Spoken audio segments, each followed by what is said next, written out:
ಸಾಗರ ತಾಲೂಕಿನ ಆನಂದಪುರ ಸಮೀಪದ ಗಿಳಲಗುಂಡಿ ಗ್ರಾಮದ ಪತ್ರೆಹೊಂಡದಲ್ಲಿ ಕಾಡಾನೆಗಳು ದಾಳಿ ನಡೆಸಿದ್ದು ತೋಟದ ಬೆಳೆ ನಾಶವಾಗಿರುವ ಘಟನೆ ನಡೆದಿದೆ.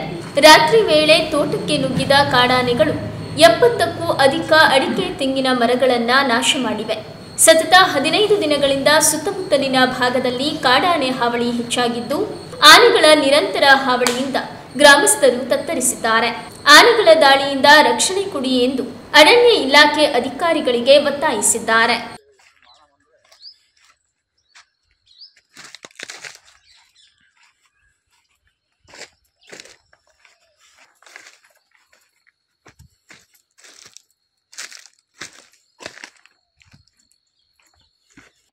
ಇವತ್ತು ಇನ್ನೊಬ್ರದ್ದು ರೈತರಿಗೆ ನೀವು ಶುರು ನಿಮ್ದು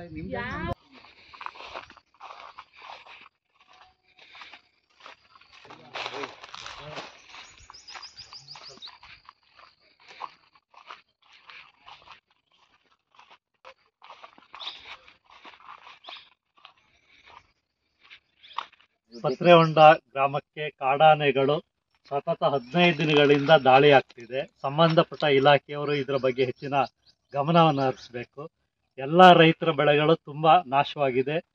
ನಿನ್ನೆ ರಾತ್ರಿ ಸುಮಾರು 11 ಗಂಟೆ ಸಮಯ ಇರ್ಬೋದು, ಇಲ್ಲಿ ಸ್ಥಳೀಯ ಇನ್ಸ್ಪೆಕ್ಟರ್ ಆದ ವೆಂಕಟಸ್ವಾಮಿ ಅವರ ಪ್ಲಾಟಲ್ಲಿ ನುಗ್ಗಿ ಸುಮಾರು ಒಂದು 70 ಅಡಕೆ ಮರ ಮತ್ತು ಬಾಳೆ 70ಕ್ಕೂ ಹೆಚ್ಚು ಅಡಕೆ ಮರ ಮತ್ತು ಬಾಳೆಯನ್ನ ತೀವ್ರವಾದ ದಾಳಿಯನ್ನು ಮಾಡಿದೆ. ಇದಕ್ಕೆ ಸಂಬಂಧಪಟ್ಟ ಅರಣ್ಯ ಇಲಾಖೆಯವರು ಹೆಚ್ಚಿನ ಒಂದು ಕ್ರಮವನ್ನು ವಹಿಸಿ ಈ ಆನೆಯನ್ನ ಅಟ್ಟಿಸುವಲ್ಲಿ ಸಹಕರಿಸಬೇಕು ರೈತರೊಟ್ಟಿಗೆ ಅಂತ. ಪತ್ರೆಹೊಂಡದ ಅನೇಕ ರೈತರ ಬೆಳೆಗಳನ್ನ ಹಾನಿ ಮಾಡಿದೆ.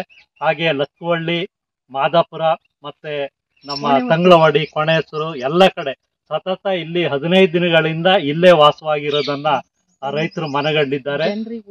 ಜನರಿಗೆ ಓಡಾಡಕ್ಕೆ ಭಯ ಉಂಟಾಗಿದೆ.